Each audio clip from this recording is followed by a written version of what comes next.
Os axentes da Unidade de Delincuencia Económica e Fiscal estiveron toda a mañá no despacho de José Luís Rodríguez Zapatero. Os axentes da UDEF buscan documentación sobre o rescate con cartos públicos da aeroliña Plus Ultra e posibles contratos e comisións ilícitas vinculadas ao caso. Rexistraron tamén varias empresas relacionadas coa investigación, entre elas unha das súas fillas. O xuíz trata de aclarar se houbo tráfico de influencias no rescate. E que o xuíz apunta a Zapatero como líder da trama e atribúelle o cobro de preto de 2 millóns en comisións. El, en marzo, negaba no Senado calquera participación no rescate da aeroliña Plus Ultra. No hablé con ninguna autoridad pública, con ningún empleado público del rescate Plus Ultra. Todo lo que se han dicho son falsedades, enormes falsedades. Falsidades, dicía. O xuíz da Audiencia Nacional sitúa agora a José Luís Rodríguez Zapatero no centro dunha presunta trama de tráfico de influencias coa que desviar cartos para lucrarse el e as empresas das súas fillas.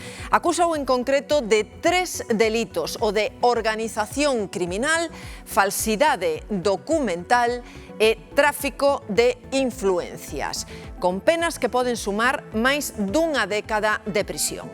O expresidente do Goberno terá que declarar o próximo 2 de xuño. A notificación chegoulle esta mesma mañá, coincidindo con ese rexistro policial do seu despacho na Rúa Ferraz, fronte á sede federal do Partido Socialista, Sabela. Marta, atravesar a rúa está a sede do Partido Socialista e aquí no número 35 da Rúa Ferraz está o despacho de Rodríguez Zapatero, onde hai moi poucos minutos acabamos de ver sair máis dunha dúcia de axentes da Unidade de Delincuencia Económica e Fiscal, da UDEF, da Policía Nacional. Saían con bastante documentación, con varios maletíns e tamén con outro material. Están registrando este despacho e outras 3 sedes tamén de Zapatero, entre elas a empresa das fillas do expresidente do Goberno, que está imputado, que está investigado. O xuíz considera que é o líder dunha rede de tráfico de influencias e acúsao de poder ter cobrado supostamente ata 2 millóns de euros en comisións de maneira ilegal. Investigan, entre outras cousas, eses 53 millóns de euros cos que o Goberno rescatou a compañía aérea Plus Ultra durante a pandemia, se eses cartos foron para branquear. De calquera xeito, de momento, Rodríguez Zapatero está chamado a declarar na Audiencia Nacional o vindeiro día 2 de xuño por tráfico de influencias, falsedade documental e organización criminal. E o rexistro no seu despacho aquí en Ferraz continúa.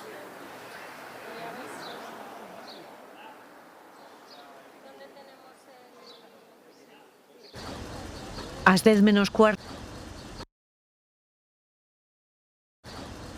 Ás 10:15 a UDEF entraba no despacho do expresidente na Rúa Ferraz, xusto en fronte da sede central do PSOE.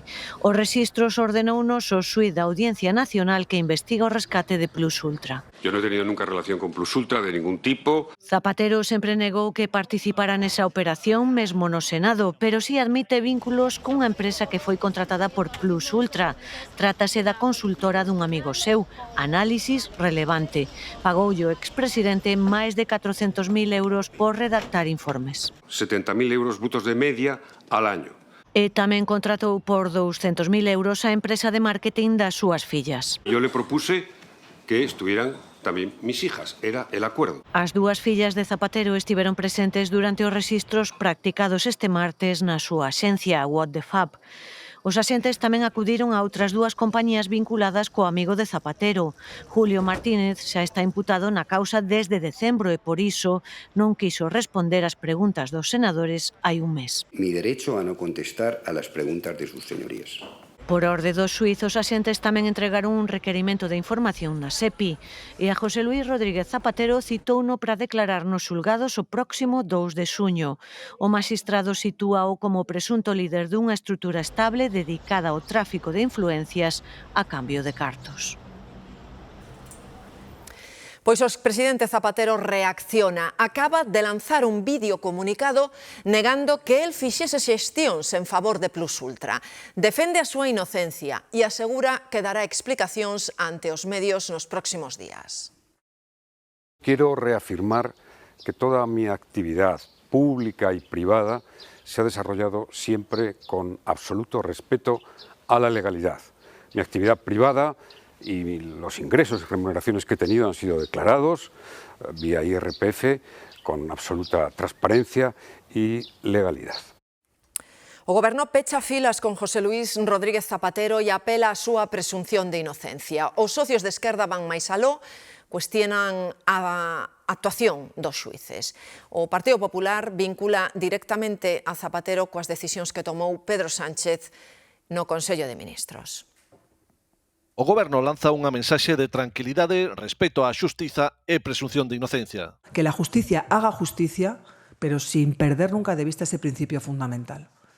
Y desde esta mesa lo que sí también quiero compartir es que quiero recordar que el origen de esta investigación es una denuncia de una organización ultra como Manos Limpias. Defensa de Zapatero tamén dende o PSOE. No me creo que Zapatero sea un corrupto ni que se haya corrompido, al revés. Es el único presidente de este país que no tiene a ningún ministro imputado. Os socios do Executivo mostran en xeral apoio a Rodríguez Zapatero e cuestionan a xudicatura. Podemos tener algunas dudas acerca de esta imputación. No es la primera vez que vemos a algunos jueces de algunas instancias actuar de manera abiertamente política. La derecha le tiene muchas ganas a Zapatero. Dende o PP, Miguel Tellado escribía: os capos da trama empezan a caer ao coñecerse a imputación de Zapatero. Despois era Esther Muñoz a que trasladaba a opinión dos populares. Todos esos delitos a los que se le imputa la Audiencia Nacional al expresidente José Luis Rodríguez Zapatero no se podrían haber llevado a cabo sin el concurso del Gobierno. Zapatero hoy no estaría imputado si Sánchez no hubiese puesto a su servicio al Gobierno de España. Acabaremos viendo a Sánchez decir que no conocía casi de nada a Zapatero, como hizo con Ábalos y con Cerdán. E volven pedir a Sánchez que dimita e convoque eleccións. En Galicia os grupos políticos tamén se posicionan ante a gravidade dos feitos. Horas despois de coñecerse a imputación de Zapatero, os socialistas galegos manifestan respecto ao traballo da xustiza, pero ao mesmo tempo súmanse o argumento de que se trata dunha campaña contra o goberno de Sánchez. Bueno, eu creo que nos tempos nos que estamos, o que podemos ver é que a máxima de quen pode hacer que haga, pois se está consolidando. Desde as filas populares ollan cara ao BNG por ter apoiado políticamente o goberno socialista, tanto agora como no mandato de Zapatero. Eu pensei que hoxe o BNG iba a traer un montón de carteles pegados nos seus escanos para decir que rachaban con ese goberno corrupto que o do Partido Socialista, co que eles cogobernan en todas as institucións que poden. No BNG preferiron esta mañá non pronunciarse sobre esta imputación a Zapatero de varios delictos de corrupción. Alfonso Rueda cualifica de gravísima a imputación de José Luís Rodríguez Zapatero. O presidente da Xunta cree que é unha razón máis para que Sánchez convoque eleccións, Gloria. Sí, Alfonso Rueda dixo que o Partido Socialista debería dar explicacións canto antes e que Pedro Sánchez debería darlle a palabra aos cidadáns. Alfonso Rueda dixo que é moi grave que se este investigando a un expresidente do Goberno, a Rodríguez Zapatero, que asegurou forma parte do núcleo duro do actual presidente do Goberno, Pedro Sánchez. Supongo que el Partido Socialista hará algo más que intentar echar balones fuera y mirar para otro lado o simplemente no hablar. Aquí hay que dar explicaciones y hay que darlas muy rápido. Estamos hablando de un expresidente del Gobierno que forma parte del núcleo duro del actual presidente del Gobierno. Me parece un tema gravísimo y una razón más para cuanto antes darle la palabra a los ciudadanos. Damos contexto. A orixe do caso está no rescate desa pequena compañía aérea Plus Ultra que voaba entre España e Venezuela. O Goberno concedeulle unha axuda de 53 millóns de euros para poder recuperarse económicamente. Pero había sospeitas de que esa axuda se concedeu polos estreitos lazos entre Madrid e Caracas. Desde o presidente total pulcritud ata a ministra de Facenda. Ha tenido todos los informes favorables. Durante meses o Goberno mantivo o relato, pero as mensaxes non calaron e o caso Plus Ultra é un dos episodios máis controvertidos da xestión de fondos públicos durante a pandemia. Nadie nos ha regalado nada. A orixe remóntase ao ano 2021. O goberno dalle 53 millóns de euros alegando que é unha aeroliña estratéxica para volar entre España e América Latina. Unha operación sempre baixo sospeita e sobre a que sempre planeou a sombra de Zapatero pola súa relación co presidente. Contaba cunha cota de mercado mínima e unha flota de tan só un avión. No estaban quebrados, era una compañía que estaba todavía en el rango de crecimiento. A presidenta da SEPI defendeu a solvencia, pero no seu do goberno había discrepancias. As conversacións de WhatsApp entre José Luis Ábalos e o seu número 2 revelan o seu enfado pola operación. No se dice absolutamente nada. Nos meses seguintes, o caso entra na xustiza. En xaneiro de 2023, un xulgado de Madrid arquivouno, pero o escenario cambiou de forma radical en 2024 e 2025. A Fiscalía Anticorrupción deulle un xiro á investigación. O foco xa non estaba só en se o rescate foi indebido, senón en que se fixo cos cartos. No hubo procedimiento excepcional al margen de la norma. Investígase se mesturaron parte dos 53 millóns de euros do rescate con cartos de Venezuela de orixe presuntamente ilícito, para poder blanquealos no sistema financeiro europeo. En decembro do ano pasado, a UDEF rexistrou a sede da aeroliña en Madrid e detivo a varias persoas, entre elas o presidente e varios accionistas. O sector do metal traslada as súas protestas á provincia da Coruña. A de hoxe foi a primeira de 3 xornadas de folga dos traballadores que saíron ás rúas na Coruña, en Santiago e tamén en Ferrol. En Ferrol, os piquetes bloquearon o acceso a Navantia e na Coruña a protesta paralizaba toda a actividade do sector do metal. Xoel. Sí, centos de traballadores de feito marcharon polas rúas da cidade da Coruña para reclamar a patronal que sente a negociar no marco desa mesa para un novo convenio colectivo no sector do metal. Melloras que reclaman e que pasan non só polas subas dos salarios, senón tamén por cambios nas súas condicións para reducir a precariedade. En total, uns 15.000 traballadores nesta provincia da Coruña estaban chamados hoxe á folga que dende os sindicatos catalogaron xa de éxito rotundo. Primeira xornada que seguirán outros paros os vindeiros 26 e 27 deste mes, e dende os sindicatos de feito xa ameazan con endurecer esa convocatoria no caso de que a patronal non sente negociar.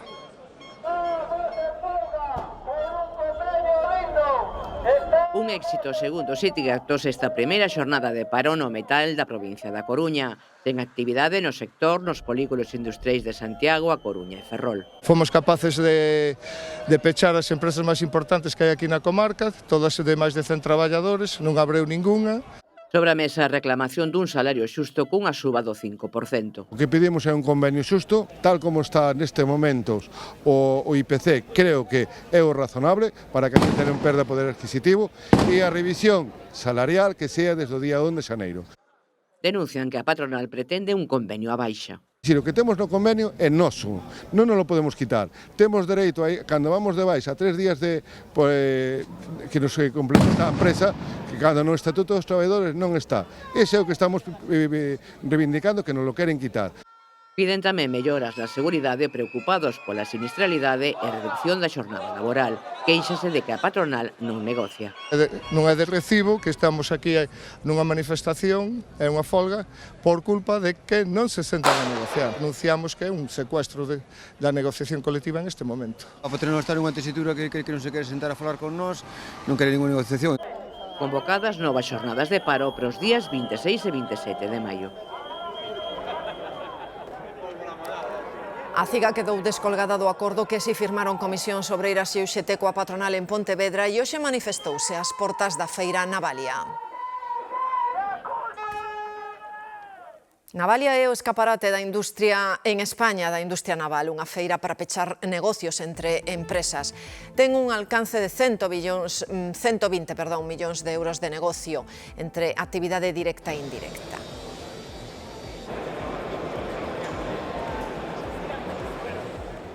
E este ano a estrela é o patrulleiro Tabarca da Armada Española, está atracado en Vigo. Esta tarde Alejandro abre as súas cubertas ao público.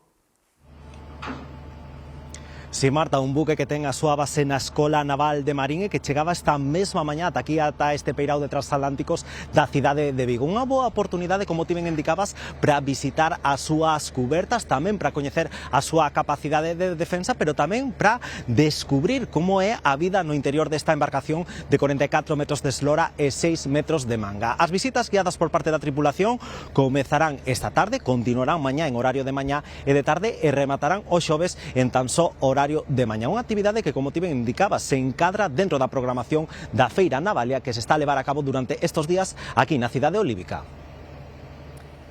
Altri non se dá por vencida e recorre contra o arquivo do seu proxecto de Palas de Rei. O goberno deixounos sen conexión eléctrica, pero a multinacional portuguesa alega que poden seguir adiante xerando a súa propia enerxía. E atención ao cambio que se está producindo nos parques eólicos galegos. Nas Somozas vanse sustituir 80 muiños por 9 de máis potencia. O resultado é que se vai xerar máis enerxía con menos impacto visual. Non é un caso illado, porque en Ferrolterra un dos 22 parques están tamén en proceso de repotenciación. Vai a supoñer unha disminución de unhas 800.000 toneladas de CO2, de emisións. Ven a ser o equivalente ás emisións de uns 659.000 vehículos que serían os turismos que hai matriculados na provincia da Coruña. Agricultores e gandeiros protestan polos altos prezos dos fertilizantes. Desprazáronse ata Estrasburgo, onde a Comisión Europea presenta un plan sobre estes produtos. María, con que datos? Sí, un novo plan para frear a crise dos fertilizantes que a Comisión dará a coñecer esta tarde na sede da Eurocámara en Estrasburgo e que podería incluir posibles compras conxuntas e mesmo reservas estratégicas, pero os agricultores aseguran que iso non chega. Alertan de que a situación é crítica. Agora mesmo os fertilizantes representan máis da metade dos custos de produción. A guerra en Oriente Medio disparou os prezos, sobre todo dos fertilizantes nitroxenados, que son básicos para cultivos como os cereais e as verduras. Nalgúns casos, a urea supera xa os 700 euros por tonelada e o sector teme problemas de abastecemento nos próximos meses. Por iso, hoxe, milleiros de agricultores reclaman en Estrasburgo medidas máis contundentes por parte de Europa para reducir a dependencia do gas natural, principal materia prima para fertilizar os cultivos, e evitar que esta crise termine repercutindo tamén no prezo dos alimentos. É tempo de sementar a pataca na limia, cando o tubérculo vai o fertilizante. Unha leira como esta, de 2 hectáreas, leva de 1.200 a 2.000 kilos, dependendo de como se aplica. Como xa desde a pandemia pa aquí subiron moitísimo de precio os fertilizantes, pois optamos por un tipo de máquina que vai abonando en línea. Para os agricultores, os fertilizantes supoñen máis da metade dos custes de produción. No caso do cereal, por exemplo, andaban uns 36-37 céntimos este ano o kilo, e este ano xa se foi a 50 e algo. No sector gandeiro a dependencia non é tan alta, pero pode chegar tamén ao 25% dos custes de produción. Intentamos tratar todo con abonos da casa e demais, un pouco xa para evitar sufragar eses costes, claro. Para Unións Agrarias, o plan da Comisión Europea vai ao fondo do problema, pero non chegará a tempo. Piden accións inmediatas e contundentes. Suprimir todo tipo de aranceles, suprimir o tipo de impuestos e compensar de forma directa estos incrementos, dado que non nos podemos trasladar aos costes de produción. Preocupa, ante todo, o desabastecemento do mercado se a guerra se prolonga.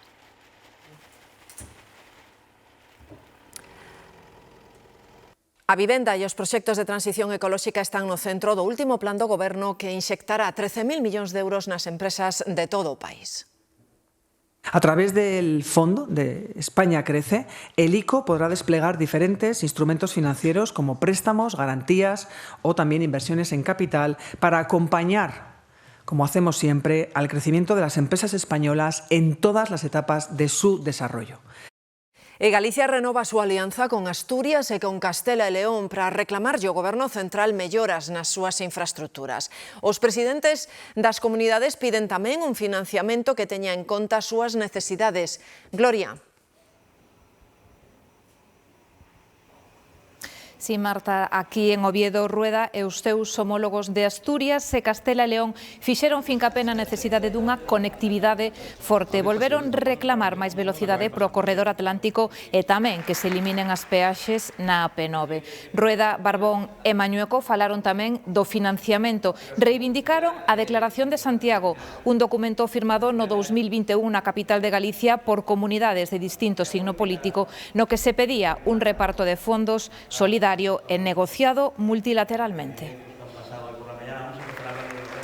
Tres presidentes, dous do PP e un do PSOE, e demandas comúns. A primeira, que o novo modelo de financiamento autonómico teña en conta as necesidades dos seus territorios, que recolle a declaración que asinaron no 2021 en Santiago.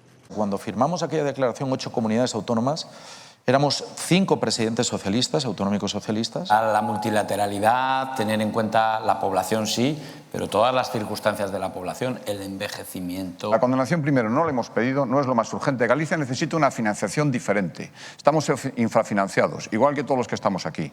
Fronte común tamén para reclamar ao Goberno máis investimentos en infraestructuras no noroeste e a gratuidade das autoestradas, cuestión que Galicia e Asturias teñen judicializada. Es que si no hay avances por la vía de la política, que yo creo que debería de haberlos, porque es una cuestión de justicia y además de legalidad, vamos a hacerlo por la vía judicial. Son infraestructuras vertebradoras. Yo estoy absolutamente seguro de que si en vez de estar hablando del noroeste de España, se estuviera hablando de otros territorios, esto no sería así. De hecho, no ha sido ya. Es que es de las autopistas de este calibre y con esta importancia, ya son los últimos vestigios que quedan de este tipo de gestión y con este tipo de precios. E o Parlamento de Galicia ten nova vicepresidenta, Raquel Arias. Toma o relevo de Elena Candia. Foi elixida cos votos favorables do Grupo Popular e coa abstención dos da oposición. Nesta legislatura, Raquel Arias é a voceira do PP en Política Social e Igualdade. Se ha dicho tanto sin decir y se ha dicho después explícitamente tantas barbaridades que no le doy a pasar a nadie. Totalmente. Y eso también igual hace ver lo difícil que es soportar una presión de ese tipo y de ese nivel, en la cual es muy difícil salir a la calle y en la cual es muy difícil pues, no derrumbarte. Maribel Vilaplana, xornalista que xantou con Carlos Mazón o día da Dina, derrúbase ante a Comisión de Investigación aberta no Congreso.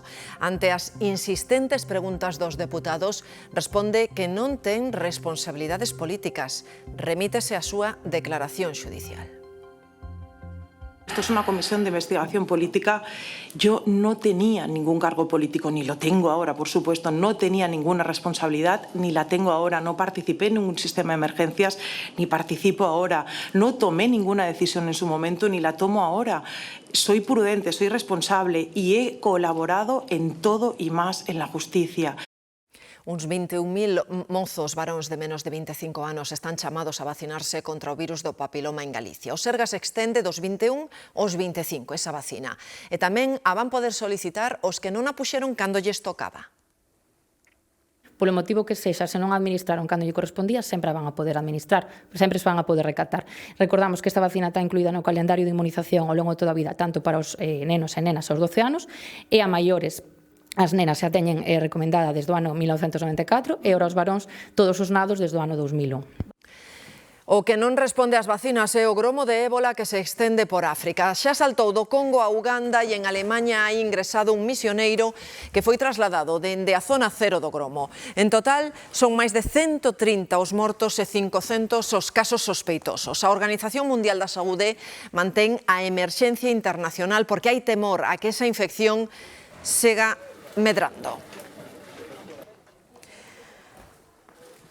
O tiroteo nunha mesquita de San Diego, en California, deixa 5 mortos, entre eles os 2 tiradores. Son 2 mozos de entre 17 e 19 anos. Unha das vítimas é o garda de seguridade que tentou repeler ese tiroteo. A nai dun dos mozos que alertara previamente de que o seu fillo roubara 3 armas de fogo da casa e deixara unha nota de suicidio. A policía investiga este ataque como crime de odio argemino. Dos mozos de 17 e 19 anos mataron a 3 persoas no centro islámico de San Diego, incluído o garda de seguridade. Os corpos dos sospeitosos apareceron despois nun coche preto da mesquita, aparentemente mortos por suicidio. Un deles foi identificado como Kane Clark. As autoridades atoparon unha nota con mensaxes racistas. Nunha das armas utilizadas estaban gravadas as palabras discurso de odio. Mentres tanto, a maior asociación islámica dos Estados Unidos, CAIR, alerta sobre o volume máis alto de incidentes islamófobos en décadas. E en París crece a alarma nos colexios públicos. A Fiscalía está investigando máis de 100 centros por abusos sexuais e por violencia contra os menores. En concreto, baixo a lupa están 84 escolas infantís, unha vintena de primarias e unha decena de garderías. E este é o momento en que chega ao xulgado de Martorell esposado o fillo do fundador de Mango. Comparece ante a xuíza como investigado pola morte de seu pai, que faleceu ao caer por un barranco cando paseaban xuntos pola montaña de Montserrat aló polo decembro de 2024. El sempre defendeu que a morte de seu pai fora un accidente, pero agora a xuíza investiga a súa implicación. O arresto prodúcese cando estaba a punto de expirar a prórroga da investigación. A xuíza ampliou o prazo para reunir máis probas e esclarecer que pasou na montaña en decembro de 2024, cando Isaac Andic perdía a vida ao caer por un barranco de 100 metros en Montserrat durante unha excursión co seu primoxénito agora detido.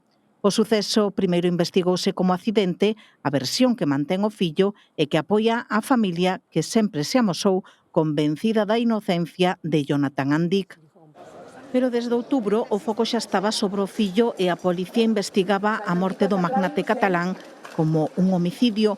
Analizaron o seu móvil e comprobaron que Jonathan Andic estivera uns días antes do suceso no mesmo lugar, tamén polas incongruencias no seu relato. Nesa dirección tamén apuntaba a declaración da parella do empresario falecido, que aseguraba que pai e fillo non se levaban ben. Isaac Andic era unha das maiores fortunas de España, un patrimonio de 4.500 millóns de euros. E en Andalucía están conmocionados porque un mozo de 25 anos matou a tiros os seus pais. No tiroteo quedaron ademais feridas de gravidade outras 4 persoas. O tiroteo ocorreu a última hora deste luns na localidade almeriense de O Ejido. O presunto autor dos disparos, un home de 25 anos, matou os seus pais e feriu de gravidade outras 4 persoas, 2 delas menores de idade. Un dos menores ferido, un neno de 7 meses que permanece hospitalizado en estado crítico, é o fillo do presunto agresor. Os outros feridos son un home de 60 anos, unha muller e unha nena de 2 anos. O presunto parricida sería detido pouco despois polas forzas de seguridade non moi lonxe de onde ocorreu o tiroteo. A Garda Civil fíxose cargo das investigacións e, aínda que non se descarta ningunha hipótese, todo apunta a un caso de violencia doméstica. A Comandancia de Almería precisou que o detido podería presentar un trastorno mental. Os axentes investigan tamén a procedencia da arma utilizada, xa que o autor dos disparos carece de licenza. Un vídeo grabado polas propias testemuñas permite que a policía identifique a un mozo que ameazou outro en pleno centro de Santiago nunha liorta, ameazouno cun coitelo. Mercedes. Si, a Policía Nacional xa identificou a un home que está acusado dun intento de agresión con arma branca e o que se lle propuxo sanción administrativa. Polo momento non se rexistrou ningunha denuncia por ese altercado que sucedeu a plena luz do día aquí na terraza desta cafetería situada na Praza Roxa. Un home ameazou a outro cun coitelo sembrando pánico entre a xente que se atopaba nese momento na rúa. Un suceso que non é illado e que veñen denunciando desde hai meses a Asociación de Veciños Raigame do Ensanche Compostelán. Únese ás protestas por os problemas que existen cos negocios de ocio nocturno nesta zona, así como os conflitos pola existencia de narcopisos. Os veciños están fartos desta situación e piden máis presenza policial nas rúas do centro da cidade. De novo, a Policía Nacional denuncia que o Goberno Central os discrimina por negarlles o recoñecemento de profesión de risco. Hoxe concentrábanse en Pontevedra. Sobre o foco tamén estaba o mal estado da comisaría da cidade. e a situación é insoportable. 71 veces negarnos a profesión de risco, iso é odio e desprecio. Le pedimos á población que lle meta presión a este goberno e lle faga que as súas forzas de seguridade, os que estamos para defenderlos, os que estamos para axudalos, non sigamos sufrindo este desprecio. Os delincuentes non dan tregua nos mallos na Coruña, van a unha media de 2 roubos de coches e negocios ao día. Imaxe fresca do día é a última arremetida contra un coche nos mallos. En 4 meses é a segunda vez que me pasa. A outra vez non me romperon os cristais, pero levantaron a goma toda da ventanilla e notábase ben que quixeron meter unha pata de cabra. En moi pouquiño tempo encontrarte 2 veces o coche así. Ahora falaba con unha rapaza que tamén lle pasou a noite do domingo. Van a unha media de 2 coches por noite, buscan carto fácil en coches ou negocios. O último sufrilo foi este bar dunha familia venezolana, nai e filla. Sobre las 5:30 más o menos, yo escuché un estallido que pensé que se habían caído las botellas del bar y me meto rápidamente a la cámara y veo al chico justo cuando pasa por el frente de la cámara. Sabía lo que venía porque pasó directamente a la caja, la arrancó y se la llevó. Esto fue cuestión de segundos. Sospeitan, aínda que non aseguran, que puido ser o mesmo que esta mesma semana entrou en varios garaxes de Vioño. Entre os afectados 2 taxis, un deles o de Ani, un coche de alta gama. Acabé el turno muy tarde y dije, yo no llevo el dinero encima que es las 3 de madrugada, pues así mejor lo cojo mañana. Unos 800 euros. La recaudación, la TPV, los aparatos de traducir. Saben quen son, cruzanos pola rúa e poñenlle nome ao problema, a droga. Esta mañá hubo un accidente espectacular na autovía do Salnés. Víronse implicados 2 coches que acabaron emborcados. A pesar do impactante do sinistro, non hai vítimas mortais, pero sí 2 feridos. Nas últimas horas hai outras imaxes que impactan. Un voo que cruzaba o Océano Pacífico foi desviado a Tahití polos problemas que causou un pasaxeiro bébedo. Xa aconteceu outras veces e hai viaxeiros que relatan que viviron un auténtico horror no aire. Sobe un borracho a un avión e non é un chiste, aínda que o último vídeo o gravase un cómico. Voaba de Australia aos Estados Unidos e tivo que parar en Tahití, non para ir á praia, senón por un pasaxeiro bébedo. Confuso, preguntas están no aire. En redes sí, hai dúcias de casos gravados por viaxeiros. Son uns días antes, este voo Bogotá a Madrid volveu a Colombia para que arrestasen outro home que acosaba unha pasaxeira. A lei di que nunha aeronave a máxima autoridade é a capitán ou o capitán. Eles poden impedir que suba alguén que poida causar problemas ou acordar unha aterraxe de emerxencia, como aquí en Fez, Marrocos. Os amigos de Málaga. Goodbye to you, Málaga. Cabrona. Se desvían ou atrasan un voo, os pasaxeiros poden chegar a pedir compensación. A aerolínea ten que demostrar que fixo todo o posible para impedilo. Non sempre é doado. Esta muller gravou e contou o horror que viviu nun Londres Ibiza cheo de borrachos. O alcohol está detrás da maioría dos casos e ollo que tamén pode causar problemas en terra. Isto foi no Brasil. Tamén é habitual que lles falemos de imprudencias no mar. 3 persoas foron rescatadas, unha delas estive a piques de afogar nunha praia de Tenerife, cando había aviso vermello. En Galicia 15 persoas perderon a vida no que vai de ano, así que compre seguir o consello de que quen mellor coñece o mar é quen pode desfrutar del. A bandeira vermella era ben visible, alertando do risco por forte ondaxe. Aínda así houbo quen quixo darse un baño sen pensar nas consecuencias. Neste outro caso, o rescate foi máis complexo porque o bañista presentaba xa síntomas de afogamento. Finalmente, os 3 puideron saír con vida. Non atender os avisos trae perigo. Sábeno ben os que coñecen o mar. Sempre tratamos de falar coa xente que ten experiencia nesa praia, nesa rompente, para ter información de como acceder, como entrar nas olas, como entrar ao mar, como sair do mar, porque cada lugar é completamente distinto. Descoñecemento e imprudencia que provocaron a morte dunha turista alemá que foi arrastrada por unha onda no Paseo de Bayona o pasado mes de decembro. Achegarse á costa en situacións adversas pode ser letal. Encontrámonos a veces situacións nas que por descoñecemento de correntes a xente se aventura porque parece que é unha zona tranquila e a propia corrente os pode levar nun minuto mar adentro, nos poñen a nos nunha situación de compromiso que nos temos que ser os primeiros en acudilos, non? 54 persoas perderon a vida en Galicia o ano pasado por afogamento, a metade delas no mar. Xa van 15 afogados no que levamos de 2026 e aínda non comezou a tempada de praias. Quedan apenas 2 semanas para a visita do Papa a España e a organización ultima os detalles. Hoxe deuse a coñecer unha campaña comunicativa que apela a todos, crentes e non crentes, a participar na cita histórica. Amizade, encontro e reconciliación son os conceptos sobre os que xira esta campaña. Alzade a mirada. Que todos coinciden en que están buscando pues, esperanza, diálogo, puntos de encuentro. Es parte de lo que esta visita, este viaje que se va a celebrar en unas pocas semanas, puede aportar a la sociedad española. Máis de 100 persoas, non actores, participaron nestas grabacións que convidan a deixar atrás as diferenzas e os prexuizos. Estos spots participa gente no creyente, tenemos un evangélico también del Congo.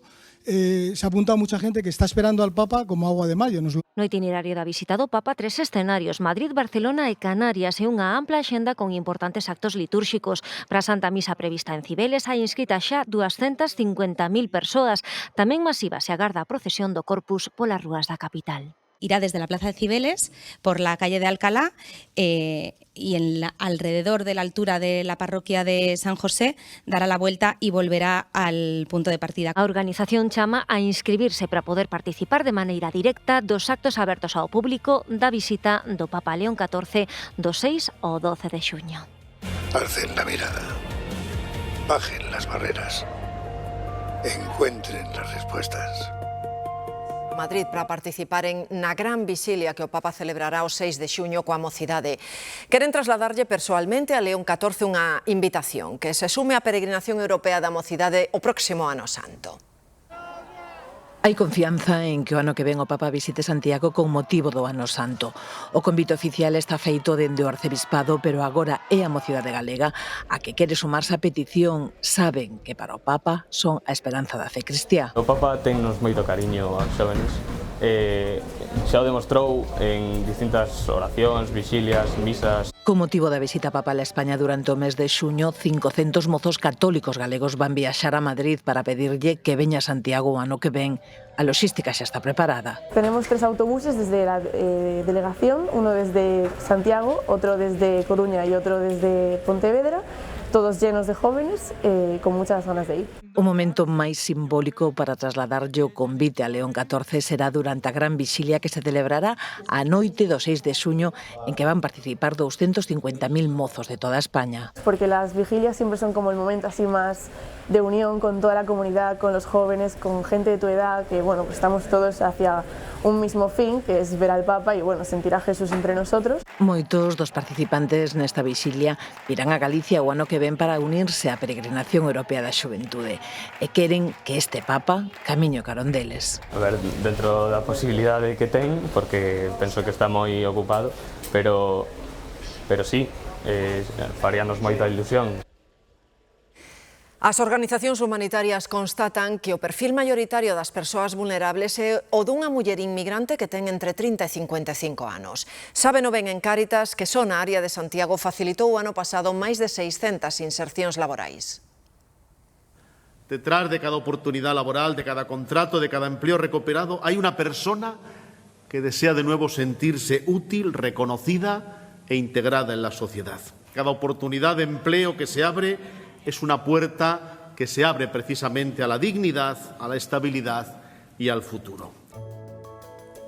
E agora facemos un pequeno adianto do que vai vir por diante a partir de agora. Xa esas nubes se están levantando, quedan pouquiñas precipitacións, aínda que, sobre todo na área do litoral, pois aínda permanece algunha nube baixa. Polo demais xa ven a tendencia e a apertura de claros axudará ese vento do suroeste de intensidade intermedia, esas temperaturas máximas que xa tenden a alza, falando nos vindeiros días de moitas localidades nos 30 graus. Falamos nun anaco.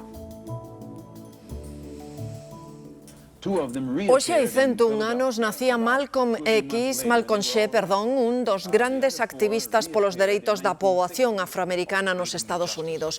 A súa biografía ten luces e sombras. Xunto con Martin Luther King é considerado o gran líder do movemento polos dereitos civís que buscaba a igualdade de dereitos daqueles grupos como os afroamericanos. Imos a ver xa que preparan os compañeros de Hora Galega. Quique, que temos hoxe? Hola Marta, que tal? Entre as moitas historias de persoas que hoxe coñeceremos na Hora Galega hai un home do que estamos especialmente atentos, Antonio, que ten 93 anos. Mirade, descubriu que tiña un panal de abellas nun pendello onde garda a leña e pensou que sería sinxelo sacalas dali botándolles fume. E que fixo? Aprendeu unha fogueira dentro. O resultado está de lo ver. Pendello queimado, susto da familia inmenso e hoxe, a 6:15, falamos con el para que nos conte o que non se debe facer nestes casos. E, por suposto, encantadísimos de que pasen a tarde con nos na Hora Galega. Convidados estamos todos. Esta é a creación de Adán, o fresco pintado por Miguel Anxo a uns 20 metros de altura na Capela Sistina. Agora en Londres está grazas a unha exposición inmersiva. Ali temos os frescos da capela ao alcance da man. A mostra permite ao público observar esas pinturas dun xeito que sería imposible cos orixinais. Mais nada, ata mañá.